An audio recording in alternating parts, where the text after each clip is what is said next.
Halo guys, welcome back again to my channel. Bersama saya Hansen di sini, dan seperti biasanya setiap harinya saya akan buatkan video seputar cryptocurrency. So bagi kalian yang tertarik seputar cryptocurrency, boleh aja langsung bantu saya like dan juga subscribe. Jangan lupa juga untuk hidupkan lonceng notifikasinya supaya kalian gak ketinggalan update terbaru seputar cryptocurrency. Oke, pada hari ini guys, kembali kita akan bahas seputaran Bitcoin. Dan seperti biasa kita bakalan mulai dari market cap terlebih dahulu. Per hari ini secara global market cap crypto berada di angka 1,06 triliun dolar atau naik sekitar 0,78%. Nah, Bitcoin sendiri di angka 21.500-an, Ethereum 1.762, BNB 294, XRP 0,35, Cardano 0,51, Solana 34, dan Polkadot ada di urutan ke-10 dengan harga 7,74 dolar. So, per hari ini kita melihat market rata-rata dalam keadaan hijau, walaupun kenaikannya nggak terlalu signifikan, hanya kurang lebih 0, sekian persen hingga 1%. Top performernya adalah Ethereum guys, dengan kenaikan 1,59% ke 1.762 dolar. So, itu adalah outlook sementara dari beberapa top coin yang ada. Untuk video hari ini kita nggak bakalan bahas terlalu banyak data dan berita. Paling kita hanya akan melihat ya, kira-kira untuk 7 hari ke depan ada event ekonomi penting apa yang perlu kita perhatikan. Nah, tentunya di minggu depan kita akan kedatangan event merge-nya Ethereum yang direncanakan terjadi tanggal antara 13 September sampai 15 September. Saya nggak tahu apakah udah dipastikan tanggalnya berapa, tapi setahu saya antara 13 September sampai 15 September. Jadi akan terjadi di minggu depan. Kemudian juga kalau misalnya kita lihat dari segi data ekonomi, maka yang perlu kita pantau adalah nanti di tanggal 13 September 2022. Jam 19.30 waktu Indonesia Barat, kita akan kembali melihat data CPI Amerika Serikat itu dirilis. Ingat, untuk bulan ini kita sudah akan melihat lagi Fed Interest Rate Decision. Jadi akhir bulan ini The Fed bakalan mutusin lagi pengen naikkan suku bunganya berapa. Acuannya dari mana untuk mengambil keputusan tersebut? Salah satunya adalah data CPI. Jadi ini adalah salah satu data yang cukup penting. Selain itu juga tentunya di tanggal 14 September kita juga akan melihat rilisnya data retail sales dan juga ada data PPI kalau tidak salah di tanggal 14 September.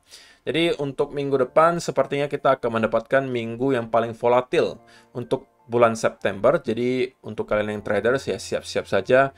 Kemungkinan besar kita akan melihat pergerakan yang cukup menarik di market. Gitu ya. Jadi untuk hari ini ya di hari Minggu kita melihat volume masih cukup rendah gitu ya. Kita langsung masuk aja ke chart dan kita mulai dari daily chart dulu. So far ya masih sesuai dengan skenario yang sudah kita bahas dari beberapa hari yang lalu guys. Dan untuk daily chart so far masih terlihat cukup baik gitu ya. Kita mendapatkan ada momentum bullish yang terlihat cukup impulsif di sini, oke. Walaupun ya mungkin sedikit banyak kita udah terlihat cukup overextend dan akan sangat make sense kalau kita mendapatkan semacam koreksi terlebih dahulu. Dan kalau misalnya kalian ada nonton video saya semalam, kalian harusnya udah tahu ya outlook saya untuk sementara seperti apa.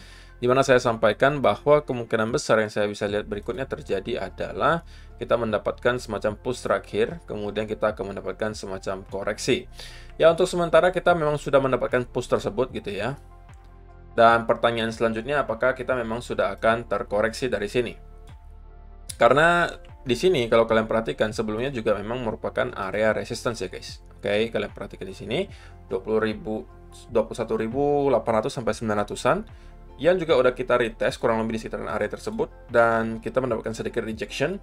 Tapi so far rejectionnya belum terlalu signifikan ya guys. Mungkin karena juga volume yang masih sangat kecil. Kalau kalian lihat di 15 minute chart ya, ini chartnya untuk hari ini cukup membosankan gitu ya, dan saya masih berpegangan dengan outlook yang saya sampaikan kemarin, di mana saya masih bisa melihat di sekitaran area di sini kita akan mendapatkan semacam koreksi terlebih dahulu gitu ya, sebelum pada akhirnya kemungkinan kita akan melanjutkan kenaikan ke atas kalau kita mampu maintain di atas area 20.800-an.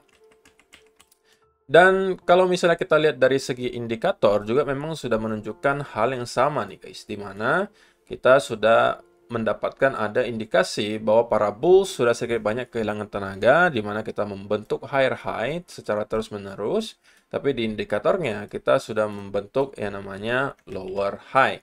Jadi secara teori ini kita sudah melihat adanya bearish divergence. Sekali lagi bearish divergence itu hanya untuk menunjukkan ke kita adanya indikasi pelemahan momentum bullish gitu ya.